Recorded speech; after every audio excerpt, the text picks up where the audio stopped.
সম্মানিত উপস্থিতি, গান শুনি না, গান শোনা হারাম, শরীয়ত হারাম করেছে, কিন্তু কি করব, মাঝে মধ্যে কিছু বন্ধুর কাছে ফোন দেই, সে রিংটোন লাগিয়ে রেখেছে, আপনি গান শুনবেন না মানে আপনি 14 গোষ্ঠী শুনবেন, কথা ঠিক কিনা? সম্মানিত উপস্থিতি, ফেনী থেকে একবার বাসে উঠে ঢাকা যাব, বাসে উঠলাম, একটা গান তারে নারে বন্ধুরে লাগাই দিল। কিছুক্ষণ পরে তাকে এক সুপারভাইজারকে ডেকে বললাম, ভাইজান একটু বন্ধ করেন, যে অবস্থায় আছি খুব কঠিনতর অবস্থায়, যে কোনো মুহূর্তে আমরা সকলেই অ্যাক্সিডেন্টে পড়ে জীবন হারাতে পারি, আপনি একটু বন্ধ করেন। মুহূর্তের ভিতরে সে একটা ব্যবস্থা নিল, একটা পরীক্ষা করলো, কি গান কি চলবে না বন্ধ হবে? তখন তো ওই যে আল্লাহ রাসূল আল্লাহ বলেছেন সূরা হুদের 17 নম্বর আয়াত, সূরা রাদের 1, সূরা গফির 59 নম্বর আয়াতে, ওয়ালাকিন্না আকসারান নাসি লা ইউমিনুন, অধিকাংশ মানুষ পাবে যারা ঈমান আনবে না, ঈমান নেই, ঈমানদার নয়, এমন মানুষের সংখ্যাই পৃথিবীতে বেশি। বেশিরভাগ মানুষে বলবে হ্যাঁ সালাম সালাম, তখন উনি আমারে বলতেছে, হুজুর হ্যাঁ জয়যুক্ত হয়েছে, হ্যাঁ জয়যুক্ত হয়েছে হুজুর, যদি যাইতে চান গান শুনতে শুনতে যাইতে হবে, না হয় বাস থেকে নেমে পড়ে চলে যান। সম্মানিত উপস্থিতি, কি করব, এক কঠিন অবস্থা, বিয়ে হচ্ছে পাশের বাড়িতে, গান এত জোরে লাগিয়েছে। বললাম যে ভাই, যে এখন একটু বন্ধ করেন, আমরা এখানে থাকতে পারছি না। হুজুরের বাড়ির দিকে মাইক আরো একটা লাগা, হুজুরে মানা করে, হুজুরের বাড়ির দিকে মাইক কি আরো একটা লাগা। এই এক কঠিন মুহূর্তে আছি। সম্মানিত উপস্থিতি, সুন্নতের উপরে আমল করলে পাগল বলে, আর বেদাতের উপরে আমল করলে কয় বুজুর্গানে দিন, বুজুর্গানে রাত, আল্লাহর ওলি হয়ে গেছে। এই কঠিন মুহূর্ত আমরা আছি, তবে এই অবস্থায় যদি দিনের উপরে টিকে থাকতে পারি, রাসূল সাল্লাল্লাহু আলাইহি সাল্লাম আমাদের জন্য সুসংবাদ দিয়েছেন। সম্মানিত উপস্থিতি, ব্যক্তি কথা ভালো করে মনে রাখবেন, ভালো করে মনে রাখবেন। দুনিয়ার মানুষকে সন্তুষ্ট করছেন, মাঝে মধ্যে বড় অবাক হয়ে যায়, মাঝে মধ্যে বড় আশ্চর্য হয়ে যায়। মানুষ আজ কার পিছনে দৌড়াচ্ছে? নিজের স্ত্রীকে খুশি করতে গিয়ে নবীর সুন্নতকে ব্লেড দিয়ে কেটে চৌচির করে দিচ্ছে। নিজের স্ত্রীকে সন্তুষ্ট করতে গিয়ে আপনি যে মুখের মধ্যে ব্লেড লাগালেন, আপনি কি জানেন না মিশকাতুল মাসাবিহের কেউ উঠবেন না। এখন উঠলে বুঝবো যে নিশ্চয় আপনার ভিতরে সমস্যা আছে, একজন উঠবেন না। সম্মানিত উপস্থিতি, বলতে চাচ্ছি মিশকাতুল মাসাবিহের 380 নম্বর পৃষ্ঠায়, মানতে পারেন না পারেন সেটা আপনার ব্যাপার, বলার দায়িত্ব আমার।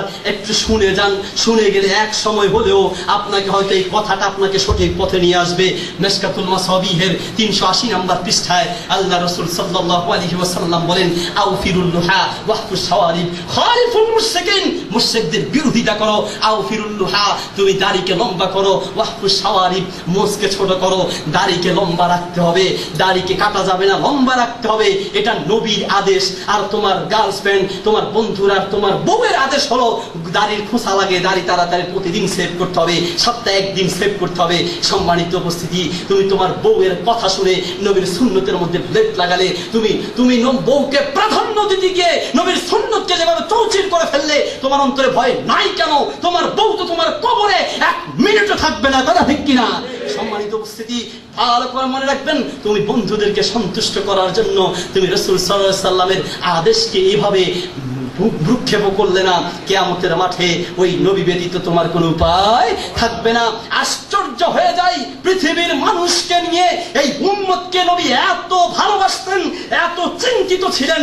সেই উম্মত আজ চুল কাটতে গিয়ে হেয়ার সেলুন দোকানে সে চুল কাটার সময় বিভিন্ন খেলোয়াড়দের, বিভিন্ন নায়কের স্টাইলকে ফলো করে। সে পোশাক পরার সময় কোন নায়কের, যেই নায়ককে ভালোবাসে ওই নায়কের মতো পোশাক পরে, যেই নায়িকাকে ভালোবাসে সেই নায়িকার স্টাইলে আপনার স্ত্রী কাপড় পরে। সম্মানিত উপস্থিতি, বড় অবাক করা ব্যাপার, আপনি যে নায়ককে ভালোবেসে, যেই নায়িকাকে ভালোবাসে, দেশে যে নেতাকে ভালোবেসে আপনি আপনার জীবন চালাচ্ছেন, ওই নেতা আপনাকে মারার পরে তো জীবনেও আপনার কোনো উপকারে আসবে না। সম্মানিত উপস্থিতি, আপনি কাকে ভালোবাসছেন, কাকে ভালোবাসছেন, কার পিছনে দৌড়াচ্ছেন? শুনুন, মুহাম্মদ সাল্লাল্লাহু আলাইহি ওয়াসাল্লাম মিশকাতুল মাসাবিহের 489 নম্বর পৃষ্ঠায় একটি হাদিস রয়েছে। আল্লাহ রাসূল সাল্লাল্লাহু আলাইহি ওয়াসাল্লাম একদিন কাঁদতেছেন, চোখের পানিতে মুখ ভাসাচ্ছেন, কাঁদতে লাগলেন। আল্লাহ বললেন, জিবরাইল ইযহাব ইলা মুহাম্মাদিন, মুহাম্মদ সাল্লাল্লাহু আলাইহি ওয়াসাল্লামের কাছে যাও, জিজ্ঞেস করো মা ইউবকিকা, হে মুহাম্মদ তোমাকে কোন জিনিস কাঁদাচ্ছে? তোমার চোখের পানি বের হচ্ছে, তুমি কেন কাঁদছো?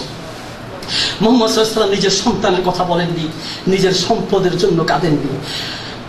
নিজের স্ত্রীর জন্য কাঁদেননি, নিজের কোনো স্বার্থের জন্য কাঁদেননি, দুনিয়ার কিছুর জন্য কাঁদেননি। একটা কথাই বলেছেন, উম্মতি উম্মতি, আল্লাহ আমার উম্মত কি করে বাঁচবে, সুবহানাল্লাহ, আমার উম্মত কি করে বাঁচবে, আমার উম্মত কি করে জাহান্নাম থেকে বেঁচে জান্নাতে হতে পারে, আল্লাহ এই জন্য কাঁদতেছি। জিবরাইল আলাইহিস সালামকে আল্লাহ বললেন যে যাও আমার নবীকে গিয়ে বলো, ইন্না সানুরদিকা, আমি অচিরেই তোমাকে সন্তুষ্ট করব, আমি অচিরেই তোমাকে সন্তুষ্ট করবো, ওয়ালা নাসুক, তোমাকে আমি দুঃখিত করবো না, তোমার উম্মতকে আমি জান্নাত দিব যদি তোমার উম্মত শিরিক না করে। সুবহানাল্লাহ। সম্মানিত উপস্থিতি, সহিহ বুখারী 2য় খণ্ডের 932 নম্বর পৃষ্ঠায় একটি হাদিস রয়েছে, লিকুল্লি নাবিয়্যিন দাওয়াতুন মুস্তাজাবাতুন, প্রত্যেক নবীকে আল্লাহ এক্সট্রা করে একটি দোয়া করার সুযোগ দিয়েছেন, যেই দোয়াটা করলেই কবুল হয়ে যায়, যেই দোয়াতে যাই চাওয়া হবে তাই পাবে। আল্লাহ রাসূল বলেন, ফাতাআজ্জালা কুল্লু নাবিয়্যিন, প্রত্যেক নবী দোয়া দ্রুত দুনিয়াতেই করেছে। ও আখতাবিউ বিহা ইয়াউমাল কিয়ামা, আমি কিয়ামতের দিনের জন্য এই দোয়াকে আমি রেখে দিয়েছি। কার জন্য? শাফাআতাল লিউম্মতি, আমার উম্মতের জন্য। আমি দুনিয়াতে দোয়া করলে আল্লাহ রাসূল দুনিয়ার সমস্ত সম্পদের মালিক হতে পারতেন। আমরা এমন দোয়া পেলে দুনিয়ার সম্পদের দোয়া করতাম, নিজের ছেলেকে বড় লোক বানানোর দোয়া করতাম, নিজের স্ত্রীর জন্য দোয়া করতাম, নিজের পরিবারের জন্য দোয়া করতাম, দুনিয়ার সম্পদের জন্য দোয়া করতাম। আল্লাহ রাসূল সাল্লাল্লাহু আলাইহি ওয়াসাল্লাম দুনিয়ার সম্পদের জন্য দোয়া করেননি, উম্মতের জন্য রেখে দিয়েছেন। কিয়ামতের মাঠে উম্মতকে যেন সুপারিশ করে জান্নাতে নিতে পারে। আপনাকে জান্নাতে নেওয়ার জন্য আল্লাহ রাসূল এত ব্যথিত ছিলেন, দুনিয়াতে কেঁদেছেন, এত ব্যথিত ছিলেন। আপনি সেই নবীর স্টাইলটা জানেন না, সেই নবী কোন তরিকায় কাপড় পড়েছে সেটা আপনি জানেন না। সেই নবীকে ভালোবাসা কোনো খোঁজ খবর না রেখে স্ত্রীকে ভালোবেসে আপনার মুখের দাড়িগুলোকে আপনি কাঁপছেন। একটু অন্তর ব্যথা লাগে না? একটু ব্যথা লাগে না যে আমি নবীর কথাকে, নবীর আদেশটাকে আমি কি করে এইভাবে নবীর আদেশটাকে আমি ভুলে গেলাম, নবীর আদেশের বিরুদ্ধে কি করে কাজ করলাম? কেন একটু ব্যথা লাগে না? আপনার স্ত্রীকে ভালোবাসছেন, কারণ কি? আপনার স্ত্রী তো আপনাকে সাহায্য করার কথা ছিল, আপনার মুখে দাড়ি রাখানোর জন্য চেষ্টা করার কথা ছিল, কিন্তু আপনার স্ত্রী কি করছে? এই জন্যই আল্লাহ রাসূল সাল্লাল্লাহু আলাইহি ওয়াসাল্লাম মিশকাতুল মাসাবিহের 267 নম্বর পৃষ্ঠায় একটি হাদিস বলেছেন, তুনকাহুল মারআতু লিআরবাঈন, মহিলাদেরকে বিয়ে করা হয় 4টা জিনিস দেখে। লিহাসাবিহা, সম্পদ দেখে বিয়ে করে মানুষ, বংশ দেখে বিয়ে করে।